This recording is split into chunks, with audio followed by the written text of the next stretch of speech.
Hello and welcome to Colouring with Colourful Crafts. I'm back today with some flip through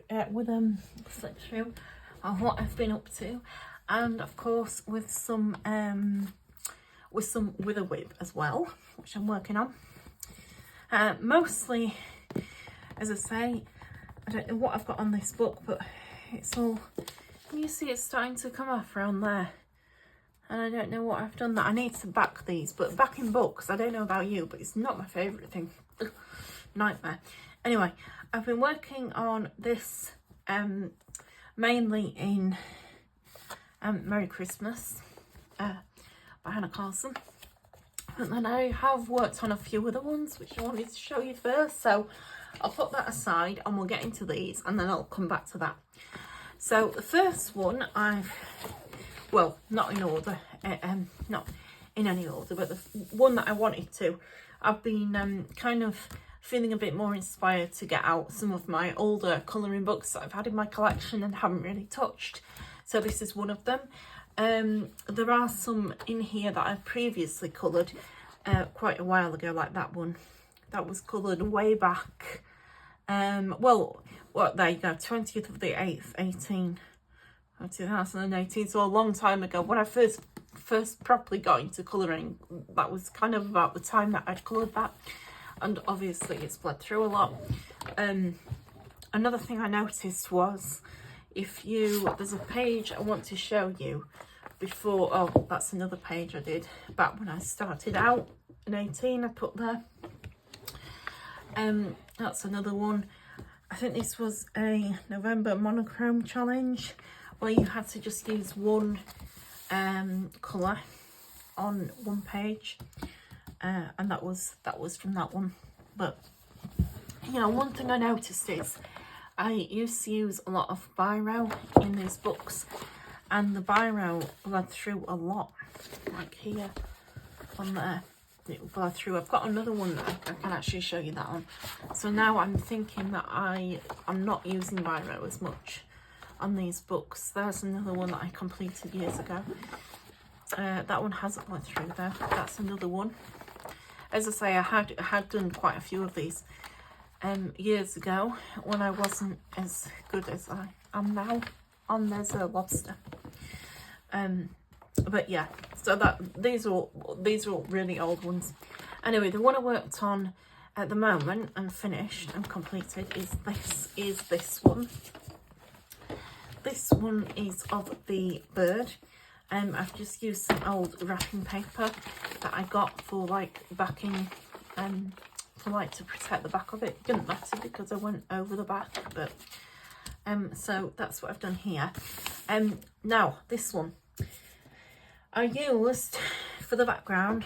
There is a thought process behind this. I used these ones, I think it was the layer cake, Jane Davenport layer cake paints in the background, because what I've just bought recently, if I can show you this, this is a recent purchase off Amazon, a very, very worthwhile purchase if you want to help improve your colourings, and particularly the backgrounds.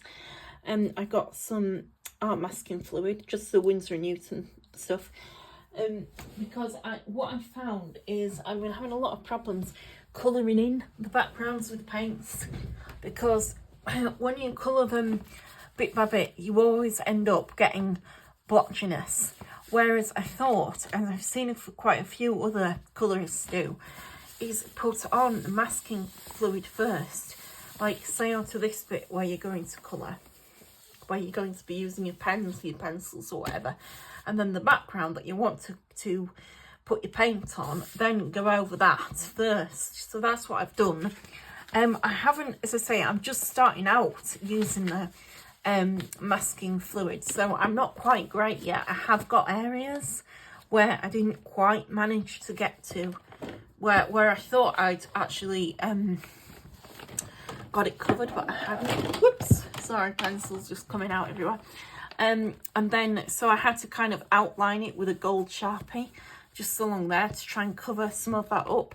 But overall it worked. My idea was to go with a partridge in a pear tree kind of theme, so I kind of looked up the pictures of what they look like and went with that. The olive green leaves here are very patchy. I'm not happy with them.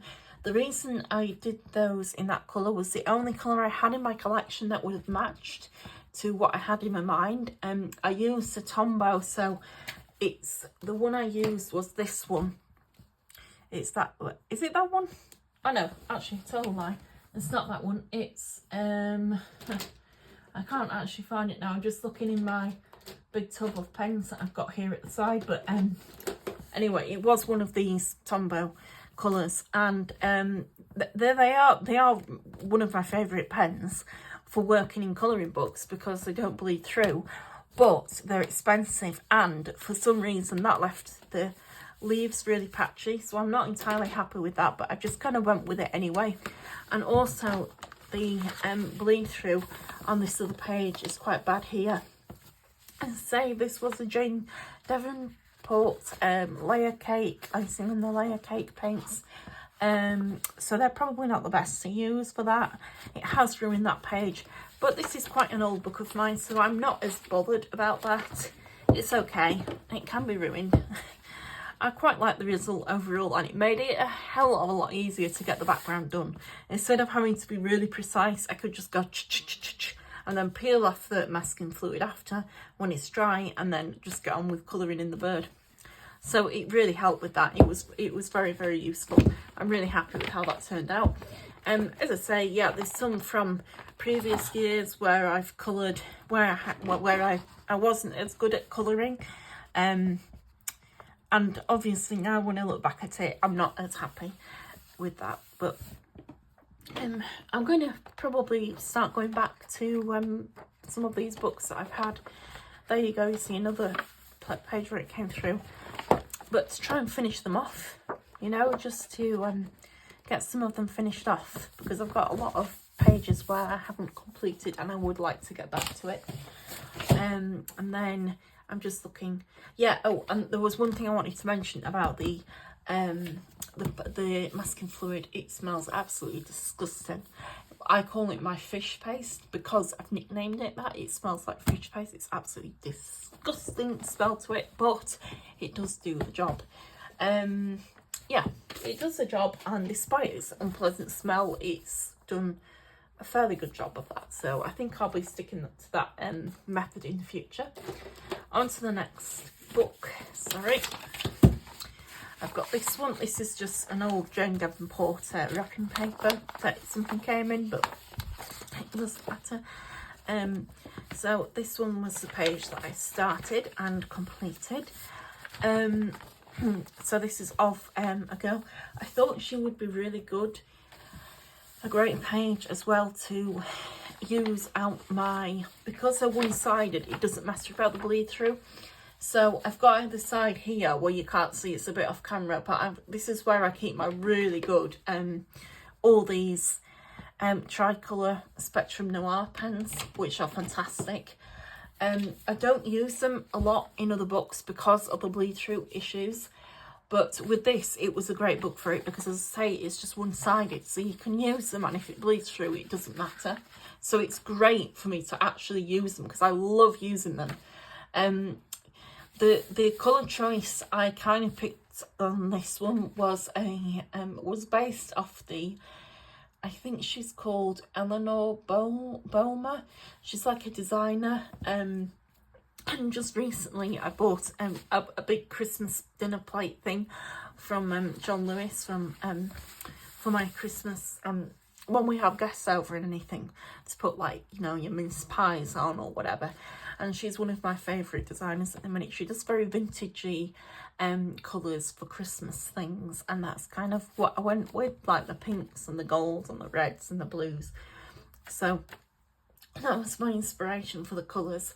The skin tone I used on her here was actually done with these. Let me just show you. These ones, they're just all in this little pack. I've had these for years. They are the Touch New sketch markers. I think they're alcoholic. So yeah, just smelling them, yeah, they smell very alcoholic-y. So if you do use them, again, it's like the Spectrum Noir. Be careful, because they will bleed through the page, as you can see, straight through. But that's what you get if you use alcoholic markers. But as I say, I've got a few books where I have just like single pages on them, so they're not too bad. Obviously, you do not want to be using them on your Hanna Karlzon books or Millie Moratta books either. You know, the colouring books that have, you know, two-sided, you don't want to use them on that. But they're okay for like, for these kind of books with just one side. So that's what I did in there. It turned out quite well. I'm really happy with it. It was really good. And I also added the star above there, which is really wonky, but try not to take too much notice of that. And then I did the one, I completed the one that I showed you on my last video of this lady here, and the stars and the wand. I had I don't know where it was now. I had a bit of paper that I put something down on, but it's disappeared. Oh well.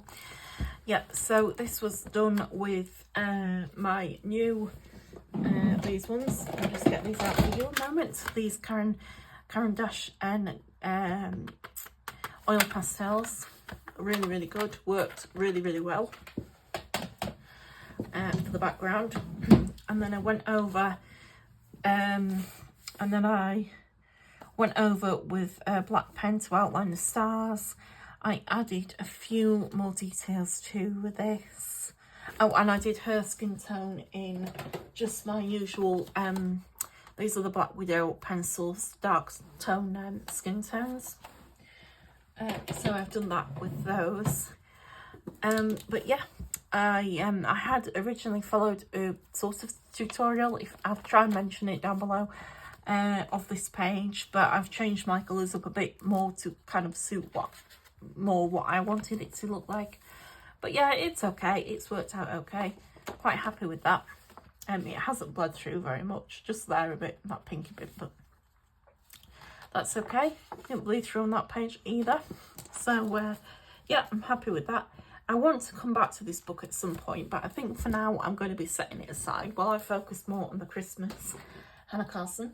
Talking of which, should just get to that in a moment. Let me just get my bits of paper out of the way.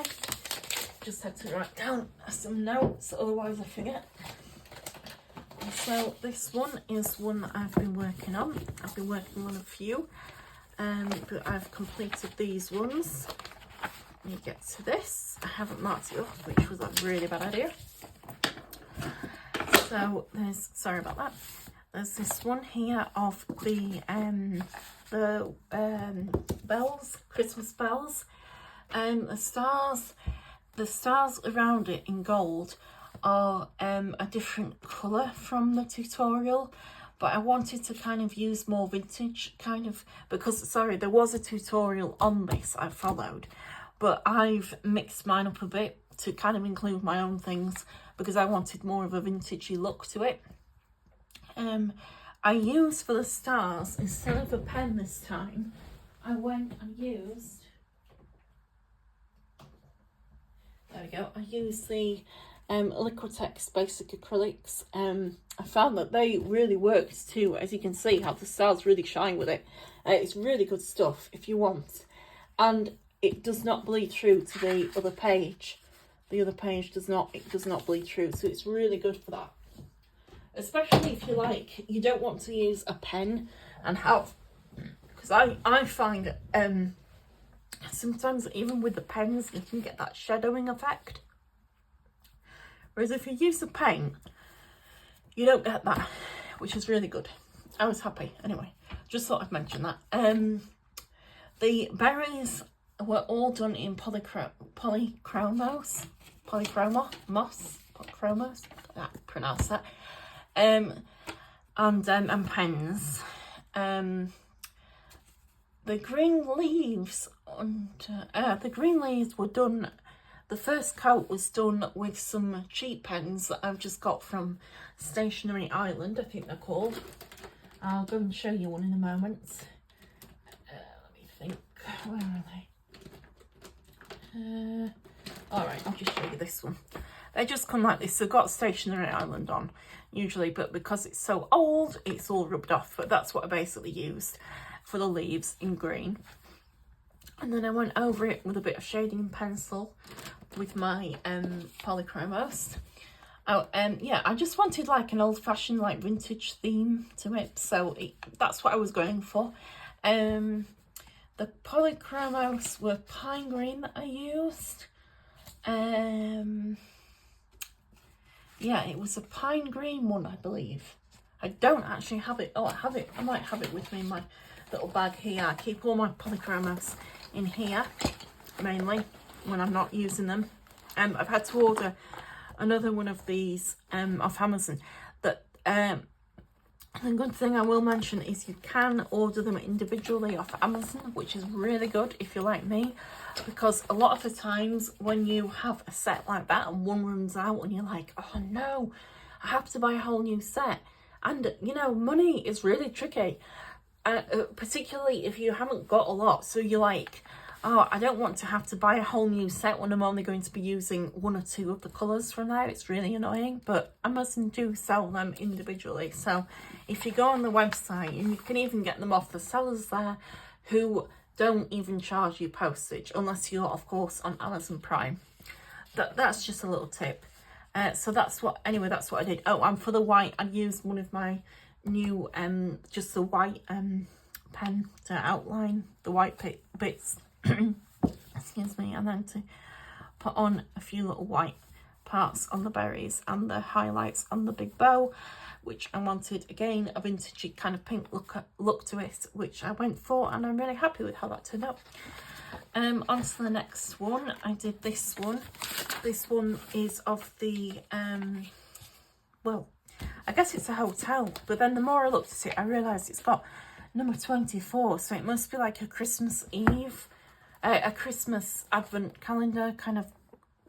Well, that's what I've kind of interpreted it as. And all the lights, I decided to do very traditional Christmas colours. It reminded me of my grand's house, how it used to be at Christmas with all the lights on, and she used to have a very traditional Christmassy colours, quite vintagey as well, with touches of pink in them. Obviously I haven't used pink in mine except for the curtain, but and the whole room would like twinkle with lights, and it just reminds you of that time where you think time just goes on forever and it will never change, and then sadly things do, because you know, things get in the way and things happen. But when I was young, she used to have real like she used to buy real pine trees, and then obviously when it got too much for her to cope with, she had to replace them with a false one. But when she was a lot younger and she was still alive, and she used to have proper pine trees, and they used to smell amazing, and the little lamps everywhere in the room, it just brings it all back. But now, you know, obviously it's she's not here anymore, and all of that moment in time that you live through is gone forever, when you think it's going to last forever. I know it's sad. Anyway, getting back on with what I've done. So I use angelic blue for the outline of the snowflakes. If I can just show you that a minute. I don't want this video to be too rambly.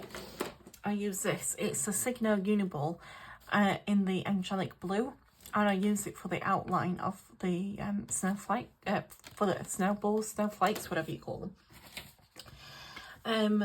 And then for the snow, down here, to make it sparkly, I'm not sure if that's showing up, I use the KJ Karen watercolours. Is that showing up? That's I'm trying to show it up on camera. Yeah, it is. It glistens there. That's what I use for the snow. And then up here for the icicles that are hanging down from the roof, to give them that that shiny effect, I use the gesso, clear gesso on them. I think it was a clear gesso. It's a name that I always forget. Yeah, clear gesso, I think it is. Just for those, to make them look shiny and like icicles. And then the rest of all a mixture of polychromos and Prismacolors. I know you shouldn't probably mix your pencils together, but I did. So yep, that was it. That's what I did for mine. I think I've covered everything that I've used in that. Yep. And then finally, the one that I've been working on at the minute but have not quite finished is this one I'm going to share with you. Here we go. This one here. This is again mostly done with polychromos at the moment. I'm trying to, you know, use them and get as much use out of them as possible because I haven't been giving them enough love recently. And then this obviously is just the Christmas sweets kind of theme that I'm going with. Again, traditional colours. I know I did the previous one with Halloween sweets and I did it very traditional Halloween sweet colours. So, you know, like your oranges and your purples. Well, now we're into Christmas. I'm doing my reds and my greens and all of that. Talking of Christmas, has anyone else put their Christmas tree up yet? If you have, you know, let me know and all of that stuff. And also, if anyone would like to do a Christmas colour along with me, perhaps on this channel, I don't know, maybe we could, maybe we, you know, if you fancy doing that, I'm always up for that. So that's all I've got to show you for now. I will be back with some more, hopefully, but I think, as I say, most of it will be focused on this colouring book for now. Yeah, that's all I've got to show you, I'm afraid. I wish I had more, I haven't, but I will be back with a few more little surprises along the way, and yeah. So hopefully I'll be back by next weekend with some more completed pages from this and a few other little surprises. So stay tuned. Bye.